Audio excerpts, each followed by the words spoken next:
कांग्रेसी कांग्रेस के दुश्मन। कांग्रेसियों ने कराया सुपड़ा साफ। कांग्रेसियों ने ही कांग्रेस को हराया। दल बदल से बीजेपी को मिली बड़ी लीड। मध्य प्रदेश के लोकसभा चुनाव में कांग्रेस चारों खाने चित हो गई। बीजेपी 29 की 29 सीटें जीतने में कामयाब हुई।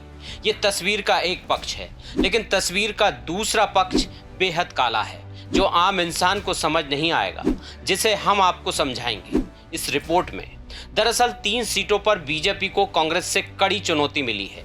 इन सीटों पर कांग्रेस प्रत्याशी विजय हो सकते थे, लेकिन इन सीटों पर बीजेपी ने चुनाव से पहले वहां कांग्रेसियों का पाला बदलवाकर बाजी पलट ली। बात करें छिंदवाड़ा लोकसभा सीट की, तो यहां बीजेपी का गेम प्लान कारगर साबित हुआ। यहां चुनाव के 1 महीने पहले अमरवाड़ा से विधायक कमलेश शाह पाला बदलकर बीजेपी में चले गए। यहां से बीजेपी को 15,000 से अधिक वोटों की लीड मिली। पिछली बार यहां कांग्रेस 22,000 वोटों से आगे थी। इसी तरह दीपक सक्सेना ने बीजेपी को 13,000 की लीड दिलाई। पिछले चुनाव में यहां से कांग्रेस को 15,000 वोटों की लीड मिली थी। अब इसको आंकड़ों की जुबानी भी समझ लेते हैं।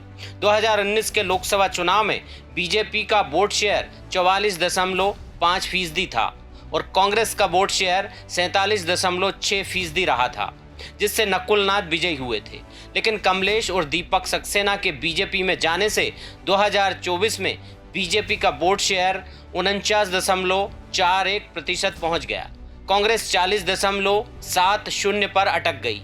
यही नकुलनाथ की हार का कारण रहा। अमूमन यही स्थिति मुरैना में भी रही।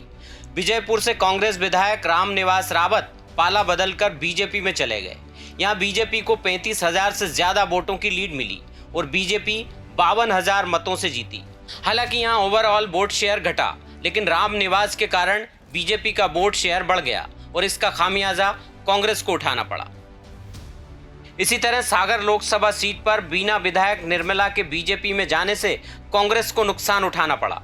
निर्मला के कारण बीजेपी को 40,000 वोटों की लीड मिली। सुर्खी से बीजेपी को 85,000 वोटों की लीड मिली। 2019 में बीजेपी को यहां से 31,000 की लीड थी। तब गोविंद सिंह राजपूत कांग्रेस में थे।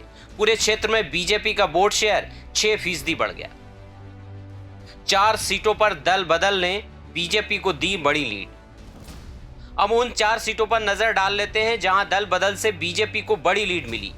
जबलपुर महापौर जगत बहादुर सिंह अन्नू कांग्रेस छोड़ बीजेपी में आ गए थे। उनके प्रभाव वाले पश्चिम क्षेत्र से बीजेपी को 80,000 और उत्तर से 57,000 की लीड मिली, जिससे बीजेपी का वोट शेयर 3% बढ़ गया। इसी तरह भोपाल सीट पर सुरेश पचौरी, सुनील सूद, कैलाश मिश्रा बीजेपी में चले गए, जिससे बीजेपी को 69,000 वोट की लीड मिली और 4% वोट शेयर बढ़ गया।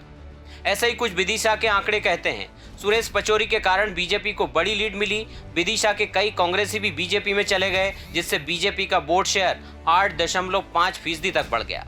इंदौर में कांग्रेस प्रत्याशी अक्षय कांति बम ही फॉर्म खींचकर बीजेपी में चले गए। संजय शुक्ला, विशाल पटेल और अन्य कांग्रेसी के बीजेपी में जाने से उसका वोट शेयर 11% तक बढ़ गया। तो बीजेपी मध्य प्रदेश में अपने मिशन 29 को फतेह करने में इस गेम प्लान के कारण सफल हुई है ना। कांग्रेस में ही छिपे हुए हैं कांग्रेस के दुश्मन, जो मौका मिलते ही पीठ में छुरा घोंपने से बाज नहीं आते। क्या ऐसे कांग्रेसियों पर राहुल गांधी की कांग्रेस गौर करेगी? ये बड़ा सवाल है।